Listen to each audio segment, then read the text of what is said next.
ಮಾಂಸಕ್ಕಿಂತ ಮುಳ್ಳುಗಡೆ ಜಾಸ್ತಿ ಇದೆ ಎಂದು ದೂರಿದ ಗ್ರಾಹಕನ ಮೇಲೆ ಮಾಂಸದಂಗಡಿಯಿದ್ದ ಅಪ್ರಾಪ್ತ ಯುವಕನೊಬ್ಬ ಹರಿತವಾದ ಆಯುಧದಿಂದ ದಾಳಿ ನಡೆಸಿ ಗಾಯಗೊಳಿಸಿದ ಘಟನೆ ಶಿವಮೊಗ್ಗ ನಗರದ ತುಂಗಾನಗರ ಪೊಲೀಸ್ ಠಾಣೆ ವ್ಯಾಪ್ತಿಯಲ್ಲಿ ಸೋಮವಾರ ಬೆಳಗ್ಗೆ ನಡೆದಿದೆ. ಮಲ್ಲೇಶಪ್ಪ 40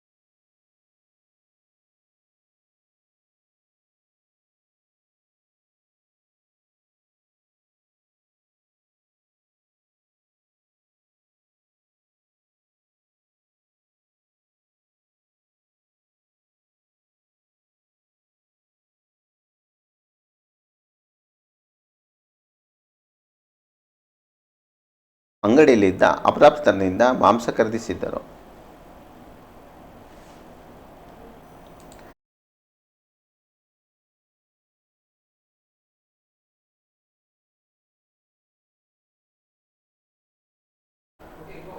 ಮಾಂಸಕ್ಕಿಂತ ಮೂಳೆಗಳೇ ಜಾಸ್ತಿ ಇದೆ ಎಂದು ದೂರಿದ ಗ್ರಾಹಕನ ಮೇಲೆ ಮಾಂಸದ ಅಂಗಡಿಯಲ್ಲಿದ್ದ ಅಪ್ರಾಪ್ತನೋರ್ವ ಹರಿತವಾದ ಆಯುಧದಿಂದ ದಾಳಿ ನಡೆಸಿ ಗಾಯಗೊಳಿಸಿದ ಘಟನೆ ಶಿವಮೊಗ್ಗದ ತುಂಗಾನಗರ ಪೊಲೀಸ್ ಠಾಣೆ ವ್ಯಾಪ್ತಿಯಲ್ಲಿ ಸೋಮವಾರ ಬೆಳಗ್ಗೆ ನಡೆದಿದೆ.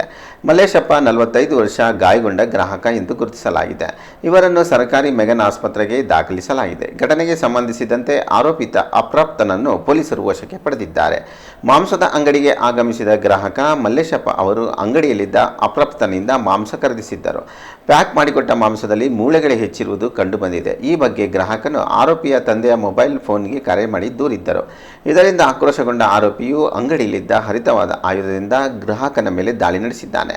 ಈ ಸಂಬಂಧ ತುಂಗಾನಗರ ಪೊಲೀಸ್ ಠಾಣೆಯಲ್ಲಿ ಪ್ರಕರಣ ದಾಖಲಾಗಿದೆ. ಇನ್ನು ತನಿಖೆ ಕೂಡ ಮುಂದುವರೆದಿದೆ.